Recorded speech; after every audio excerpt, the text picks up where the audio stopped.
Okay. Hi, everybody. This video is about a topic that's very simple. It's just how to live the rest of your life free and not need a job.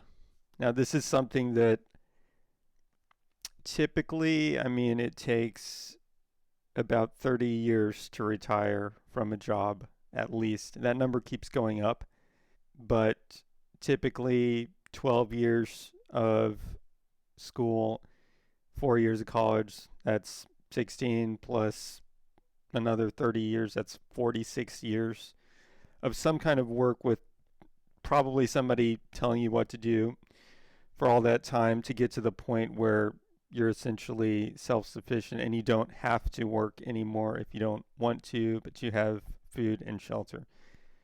What I want to describe is how you can achieve that in a much shorter time. I'm going to give you specific steps that you can take to achieve this. And these are steps that I've taken and it worked. So I'm not just making this up. I'm not making generalizations. This is a specific formula. The way I would recommend doing it is with house hacking. That is renting essentially a duplex and renting out one half of it to a person and then just staying in the other half yourself. It could be a triplex or a quadplex also. It's a multi-unit dwelling. Now, you might say, well, that seems too easy of a solution. If that were the case, I guess everybody would do that. So why do people still go out and get jobs for money and all that? And I would say it's not really that hard to do, but there are a lot of ways to mess up on this. When I was in college, I actually sub-rented. It wasn't in a duplex or anything like that. I was just like renting out rooms sort of to friends. And I would say that experience was done so poorly that it kind of turned me off to the whole concept of being a landlord. But that was really my fault. The technique can work and it can work nicely, but you can't. You generally don't want to do it with your friends. You want to select the tenants based on their background and their credit score and things like that. And you can look up those things with tools. Zillow provides them. There's other sites also that you can use to actually check people's background. Formally put out an ad on something like Craigslist. There's other sites also to advertise rentals. Find the person.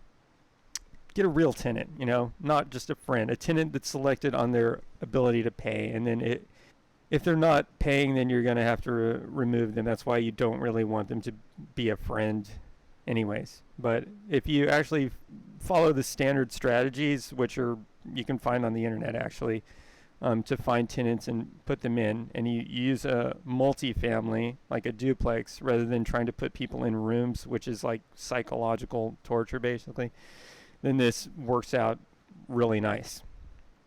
So that's the thing. It's not that hard to do, but you want to be educated on how you do it.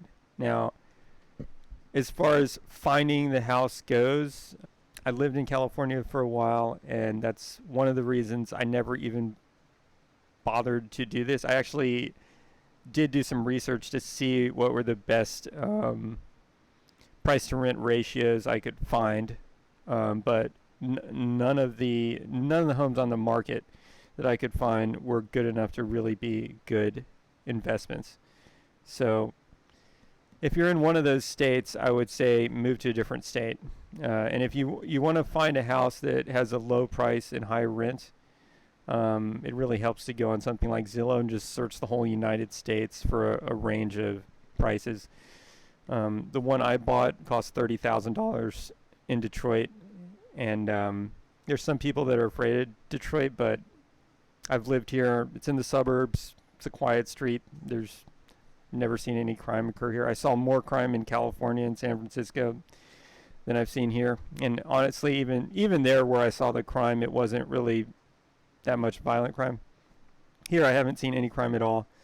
And I'm not saying there's no crime in Detroit. There is crime in Detroit, but I'm just saying if you're on like a sleepy street in the suburbs, there's not necessarily anything going on. So don't be afraid of a whole city just because of the news stories that come out of that city. And your ability to deal with stuff that other people are afraid of is going to generally give you the ability to do stuff that other people can't do.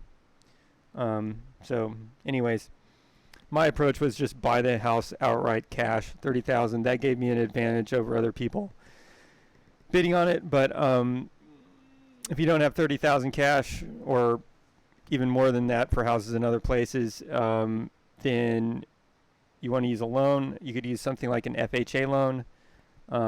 As long as you live in the house for 1 year, you can get an FHA loan. It can go up to a total of 4 units. So you could actually have a multifamily with 4. You could rent out 3 and have 1 and still do that with a FHA loan.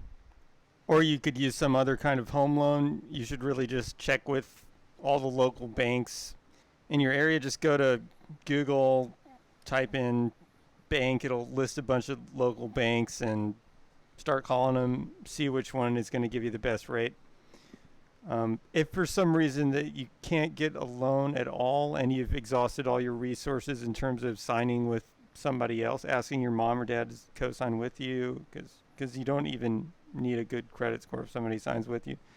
But if you've exhausted all resources and you can't get a loan and you need to earn this money, consider there's about 2,000 working hours in a year. If you make $10 an hour for 2,000 hours, that's $20,000. That's 1.5 years worth of work at $10 an hour to raise $30,000. That's ignoring taxes, so it actually take longer. It might take like 2 years. But even if it took 2 years to raise the money to do this, even if it took 3 years because you had to pay other expenses, right? That's still less than the 30 years it takes to retire from a job. It's still less than the 4 years it takes to go to college. And it's less than the 12 years that it takes to go to primary school. So it still makes sense, even if it takes you 2 or 3 years to get the money together to become financially independent. And so if you have to move, I would say, again, that's a psychological thing. Some people are like really afraid of moving. Like you may have to move if you live in California and the housing's crazy. You may have to move. I notice a lot of people have like a psychological issue. They think that they can't move because their family's in a certain place, or because they live there all their life, or for whatever reason, or they can't handle the weather in another place. I'm going to tell you, like, you can live anywhere. It's not really that difficult, even if the climate's like radically different. I mean, I've never lived in the cold before, but I can adjust to it. You know, everybody here is living in it, so if they can do it, I can do it too. It's not really that difficult to deal with it. So again, you gotta, if you have those psychological barriers, you'll have to get over them. And then in terms of reducing your spend, because you know, if you're just renting out, let's say all you can afford is a duplex for whatever reason, you're just renting out to one other person, maybe you only bring in like $600 a month. I mean, to me, that's actually enough. But it does require that you reduce all your spend, and one of your biggest spends is going to be food, right? Because your shelter's already taken care of with this process.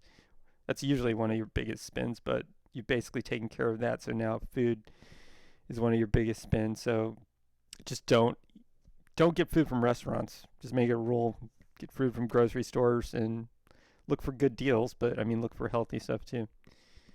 And if you're thinking, well, what about a car? You know, you actually don't need a car anymore, because you can get delivery. I mean, make sure, if you don't have a car, make sure you move to a place where Amazon will deliver food. I mean, where I am, the Whole Foods portion of Amazon will deliver food to me for free. So I can get that whenever I want. I never have to use a car. So I've got my food and shelter covered. Okay, as far as medical coverage goes, that's actually a pretty complicated subject, and it totally depends on your situation. For me, I don't pay for medical coverage. If you want to look up a good way to approach it when you're on a tight budget, there's actually a YouTube channel called Cheap RV Living by Bob Wells, and he has videos where he explains like exactly how to get relatively cheap medical coverage.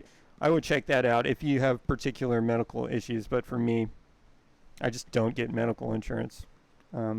So that's about it for describing the whole system. It's actually surprisingly simple, right? I mean, you can achieve financial freedom by simply house hacking. It's like a very simple business. The marketing is relatively easy. You know, as long as you pick your area correctly, marketing means finding a tenant. It's pretty easy to do. The maintenance is not that bad. People say, you know, oh, you've got to take care of toilets and plumbing and all this stuff. And it's true. I did have to take care of a plumbing problem, but there's a guy that's a plumber who was an expert and knew how to solve the problem. So I didn't really have to be an expert in it. So, you know, it's not necessarily that bad. Rental is not the most complicated business in the world to set up, right? So that provides your income. Your house is taken care of, and you can achieve financial freedom. Yeah, that's pretty much it. I mean, maybe you thought this video was going to be longer and more complicated, but it's not. I mean, you can essentially achieve financial freedom for the rest of your life by buying a house and then living minimally. That's really all there is to it. But again, you have to deal with the psychological pressures that are going to be forcing you to do other stuff, like, you know, focus on getting a degree so that you can get a job so that you can work for somebody else. And I'm not saying you should not get a degree. I'm just saying that whole system is not the most efficient way to achieve financial freedom. Now, once you have your financial freedom, definitely not suggesting that you just shut down and not do anything. I mean, I would definitely do stuff. I think some people would want to do things perhaps that don't make any money. Maybe you like to just play music and do artwork and not try to sell it, and you don't need the money, so you're not gonna try to get the money, and that's it. You're just gonna like have fun, do hobbies and things, and that's totally cool. And I think that probably most people would still want to work on stuff that makes some kind of money, just focus on things that they kind of enjoy doing and makes money at the same time, right? And I believe over time, you can probably actually make more money doing that than you would just working at a job that you don't really like. Because if you're doing something that you really enjoy, you can keep getting better and better at it because you enjoy the process. And that makes you more and more competitive with everybody else. Pretty soon your value goes up and up and up, and you can actually potentially make more money by playing that long game and enjoy your life more. So that's it. I just wanted to share that. I think that people could escape, you know, decades of doing something that they don't enjoy if they just followed some pretty simple advice here. Please, you know, if it seems like I'm crazy for some reason, please tell me in the comments, or if it seems like I'm right, either one, please tell me in the comments. I'm willing to, you know, answer any questions or debate anything that comes up in there. And please, if you enjoyed this or if you got something out of it, like and subscribe. That just helps other people find it, bumps it up in the YouTube algorithm. So thanks.